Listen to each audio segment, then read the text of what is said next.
Hello and welcome to Khyber Shards, a 5th edition actual play set in the Everon campaign world. It's Friday, so we have a Khyber Shards answers. Okay, get down. Khyber Shards answers today. As you can see, I am solo, other than for Luthien here. And today we're going to talk about villainous schemes. We have had the revelation of the villainous scheme in Khyber Shards recently with the arrival of Kulsir at Stormreach. And so I thought I would talk a little bit about my process for creating a villainous scheme, how you might want to think about creating a villainous scheme in your RPG campaign, and whether or not you want to, because it's not always or even ever necessary. It is a thing that you can do rather than needing to be a necessity or your game's wrong if you're not doing this.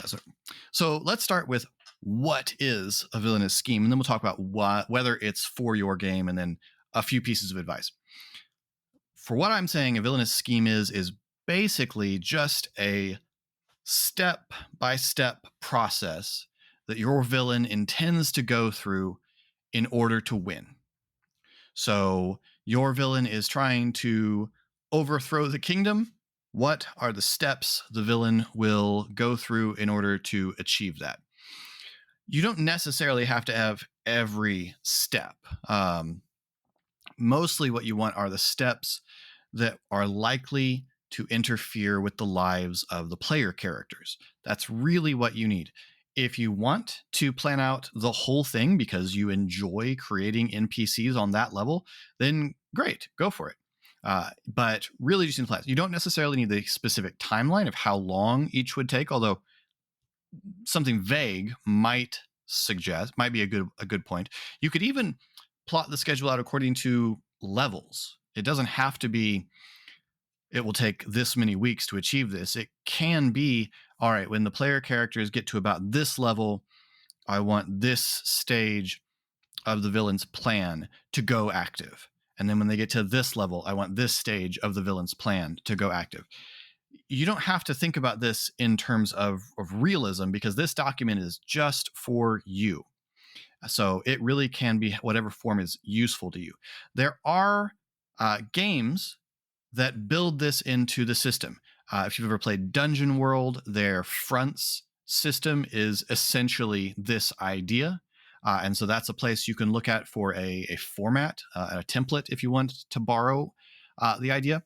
For a much smaller scale, as opposed to a whole campaign, but for an adventure level scale, Monster of the Week has the same idea in terms of what will the monster do and how the monster will be gradually revealed if the player characters don't stop it. And that's really good. And it would scale fine, I think, to a campaign level threat as opposed to just an adventure level threat. But that highlights the fact that you don't have to only do this for big, long campaigns. You can also do this as a way to plot out a single adventure if you want. A villainous scheme is not just necessarily for your campaign villain. It can also be for your adventure villain.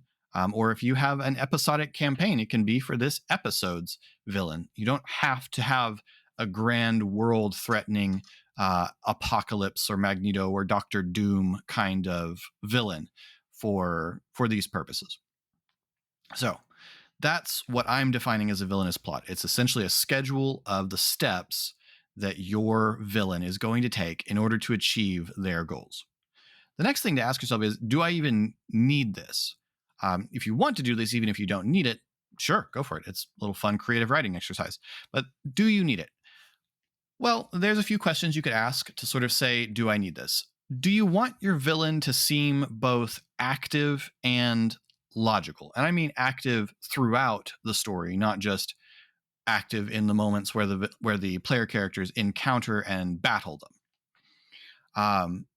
And do you want them to seem logical? Not all villains are logical, and so not all villainous schemes would seem logical or would be dropping clues of that sort. An alien invasion isn't going to have a visible villainous plot to most observers. And so if suddenly the aliens are going to just arrive at Earth and invade, you don't need to create this for them. But if you want your villain to seem both active and logical, then creating this kind of thing can be good. Do you want your players to be able to gradually uncover the villain's intentions and schemes? This is really good for that purpose. If you want your players to start to be able to pick up the clues and understand what's going on a little bit at a time, this is really good for that because it can help you schedule out and plan out when you drop the clues, when you drop the hints. But remember, this will also give your players, if you do this and you stick to it, this will also give your players a say in the pacing of the story, because your players might start to pick up on things at a quicker pace than you expected, and they might start trying to focus on that and intervene to interrupt the plan. And so that's going to give your players a bit more say in the pacing, and you need to be ready for that. So if you want that, then these pieces of advice will be useful to you. If not, that's fine. Don't bother. Introduce the plot points at your own pacing, trigger big moments whenever you feel like it. Don't worry about that. Sometimes you just want to have fun with the players battling the evil wizard or the dragon or the whatever. Not everything needs a maniacal scheme. So if you're not looking for those things to be a part of your game, don't bother. It will not make your game less fun. But if you want, this can be a way to enhance the villain of your story and give them a little bit more personality and a little bit more dynamism than they might otherwise have. So with that said, here are 5 ideas about things you should consider if you are going to create a villainous plan. 1, in creating your villainous plan, start at the end and work backwards. Start with the goal. Start with the final goal. If everything goes well, what is the villain going to do? This is what most of us have for our villain at the beginning. We've got this character and they're trying to overthrow the kingdom. We've got this character and they're trying to blow up the moon. We've got this character, etc. Figure out what the end point is probably something you already have done. You probably already know that for your villain. You don't have to do that. Otherwise, you don't have a villain. If the villain's goal really is just kill the adventurers, then that's their endpoint. So start there. If you're wanting to drop clues gradually throughout, then the more innocuous you can make the early steps, the better it will be, because then when the players start to clue in and figure out what's happening, they'll be able, hopefully, to see back to those early things and go, oh, wow, and have that great sort of eureka moment. But you should also plan some big moments where the villain's activities are going to become overt and inescapable to the player characters. If you are excessively subtle, then this won't do anything for anyone but you, and you'll be disappointed when no one notices that this was happening. I've done that, and it is unsatisfying. So make sure that you also scatter in some places that aren't breadcrumbs, but meteorites, so that the players are sure to pick up on the villain's activity. More on that in a minute. 2, as the campaign goes, you'll start to see what parts of the campaign and what characters in the campaign your player characters are really getting into. Be prepared to adapt to the interests of the players. If the players are really interested in this area of the world or that you're playing in, then maybe move some points of the villainous plot over there, even if they weren't originally planned for that. You don't necessarily have to have all of the details worked out. If you have the big concept for each big plot moment in the villain's scheme, then when you get close to when you want to trigger it, you can look at what the players have been interested in and kind of adapt the nature of that scheme to allow you to lean towards the thing that the players, or you, remember you're a player too, or that you have really wanted to do. You get to a place where I'm really in a mood to take this into the Shadowfell or the Feywild, or I'm really into a mood to include some giants in my game. I've never done that. Or I really want a dragon. Or a really good dungeon crawl. That's fine. Take one of your plot points and move it to that setting, or involve that creature in that plot point. so that you can move forward. Next, have a plan for what to do if the players aren't noticing the clues. This happens to a lot of GMs. This is one of the things that makes running heist adventures or mystery adventures kind of challenging, is what do you do? How overt do you get before you're just spoon feeding it to the players? So a few things you can do. One, if the players aren't picking up on your villain's plot, maybe NPC allies start bringing their attention to that. Maybe NPC allies start bringing their attention to it in the form of adventures that they go on. Or an NPC ally is endangered by some step of the plan and calls on the adventurers for help.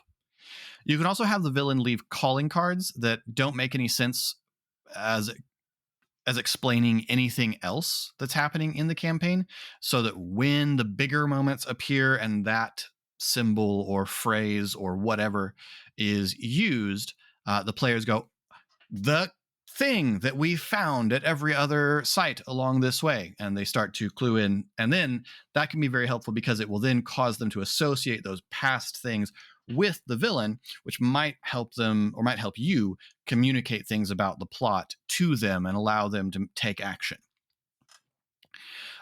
You can have subordinates of the villain take direct action against the players or their allies, so that the players won't be willing to ignore those clues.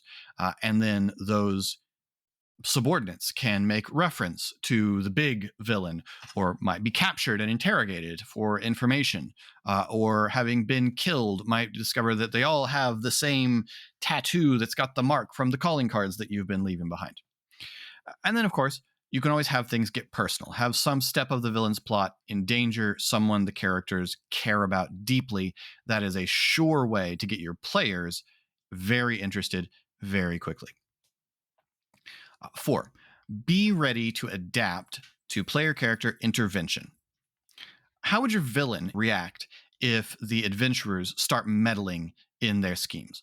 Are they super arrogant and they don't see these itinerant vagabond adventurers as any kind of danger, and they're just going to go on with their plan as if nothing happened? Are they going to change their plan a little bit to sort of work around the way the player characters have intervened so far?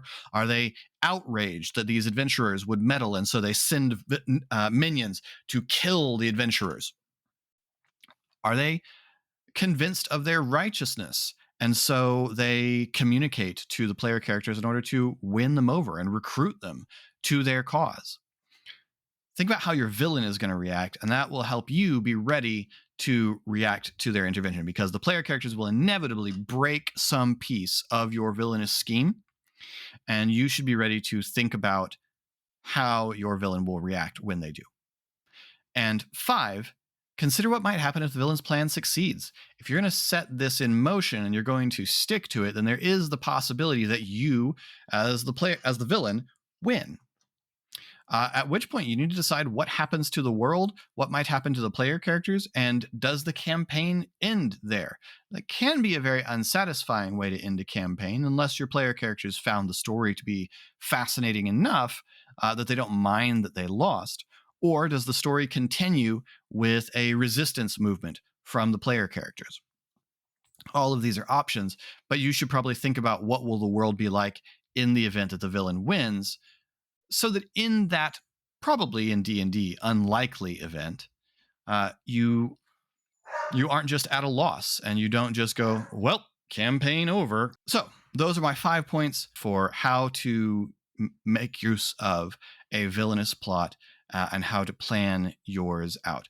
Like I said, you don't need to create things whole cloth. You can borrow these ideas. Savage Worlds plot point campaigns, Monster Worlds fronts, Dungeon Worlds fronts, and Monster of the Week all have template systems in place. Even if you're not playing those systems, you can borrow those ideas and apply them to whatever system you are using.